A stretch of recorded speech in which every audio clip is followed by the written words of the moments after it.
Jack Ma का जन्म 10 सितंबर 1964 को हागनजू, चीन के एक बहुत ही साधारण परिवार में हुआ था।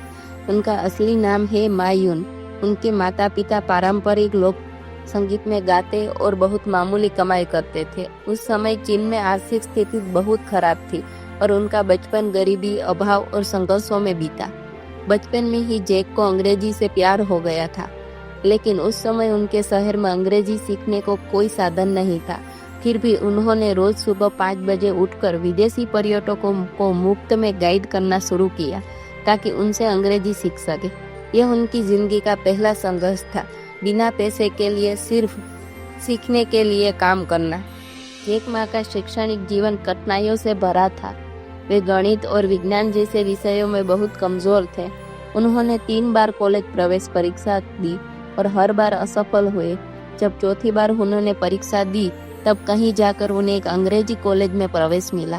दोस्तों और परिवार ने उनका मजाक उड़ाया, ये लड़का तो कभी कुछ नहीं कर सकता। लेकिन जैक के भीतर एक आग जल रही थी। उन्होंने कहा, मैं तेज नहीं हूँ, लेकिन मैं लगातार कोशिश कर सकता हूँ। कॉलेज के बाद जैक मा ने 30 से ज्यादा नौकरियों के लिए आवेदन दिया।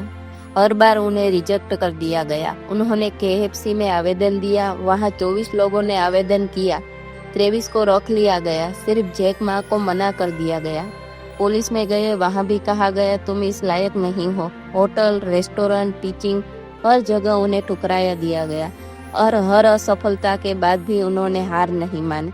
साल 1955 में जैक मा अमेरिका के एक दोस्त के बुलावे पर गए। वहाँ उन्होंने पहली बार इंटरनेट देखा। उन्होंने गूगल पर बियर सर्च किया और पाया कि किसी भी वेबसाइट पर चाइना का नाम तक नहीं था। उन्हें झटका लगा और उसी वक्त उन्होंने सोचा, अगर चाइना इंटरनेट पर नहीं है तो मैं चाइना को इंटरनेट पर लाऊंगा। यहीं से उनके दिल में अलीबाबा की बीज बोई गई। जैक मा के पास न तो पैसे थे, न टेक्नोलॉजी की समझ, न कोई बड़े संपर्क। फिर भी उन्होंने अपने 17 दोस्तों को एक कमरे में बुलाया और कहा, एक ऐसा प्लेटफॉर्म बनाएंगे जहां चाइना व्यापारी पूरी दुनिया से जुड़ सके। उन 18 लोगों ने मिलकर अलीबाबा की शुरुआत की, सिर्फ बड़े सपने, जुनून और एक कमरे के साथ। लेकिन शुरुआत आसान नहीं थी। कंपनी की वेबसाइट बहुत साधारण थी। कोई निवेशक पैसा नहीं देना चाहता था। पहले 3 साल तक उन्हें कोई लाभ नहीं हुआ। साल 2000 में अलीबाबा ने लगभग बंद होने के कगार पर आ गया था। निवेशक ने पैसे देने से मना कर दिया। स्टाफ को तनख्वाह देने तक के पैसे नहीं थे। लेकिन जैक मा ने अपनी टीम से कहा, अगर हम आज हार मानते हैं तो हम हमेशा हारेंगे। उन्होंने निवेशक से बार बार मिलना जारी रखा। अंततः सॉफ्टबैंक, जापान के अरबपति मसायुशी सन ने उन्हें 20 मिलियन का निवेश दिया और अलीबाबा को फिर से खड़ा कर दिया गया।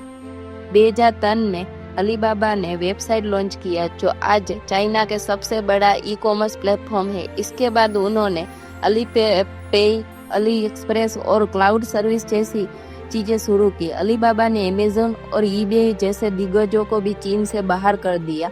2014 में अलीबाबा ने अमेरिका में IPO लॉन्च किया और पहले ही दिन $25 अरब जुटा लिए, जो उस समय का सबसे बड़ा IPO था। जैक मा ने अपनी कॉलेज की सहपाठी जेंग येन की से शादी की। उनका एक बेटा है। वो आज भी बहुत साधारण जीवन जीते हैं। पैसे के पीछे भागने से ज्यादा वो शिक्षा, प्रेरणा और समाज के सुधार में विश्वास करते हैं। उनका एक खास बात है, मैं सबसे बुद्धिमान नहीं हूँ, लेकिन मेरी टीम सबसे महान है। जैक मा की कहानी सिर्फ अमीर बनने की नहीं है। यह कहानी बार बार गिरने की, लेकिन फिर उठ खड़े होने की है। जमीन से उठकर आसमान छूने की है। बिना किसी टेक्निक ज्ञान के दुनिया को बदल देने की है। उनकी सबसे प्रसिद्ध बात है, जैक मा के अनमोल विचार है कि कभी हार मत मानो। आज कठिन है, कल और कठिन होगा, लेकिन परसों बहुत सुंदर होगा। सपने वो नहीं जो नींद में आए, सपने वो है जो आपको सोने न दे। अगर कोई आपको नहीं मानता, कोई बात नहीं, सबसे पहले खुद पर भरोसा करो। कभी ये मत सोचो कि मैं बहुत छोटा हूँ, क्योंकि हर बड़ी क्रांति के एक छोटे ख्वाब से शुरू होती है। जैक मा ने हमें सिखाया है कि IQ या डिग्री से बड़ी होती है इंसान की जीत, और गरीबी से बड़ी होती है सपनों की आग। जो अपनी जिंदगी में असफलताओं से जूझ रहे हैं, जो गरीब है लेकिन सपने बड़े हैं, जो सीखना चाहते हैं कि हार के बाद कैसे जीता जाता है।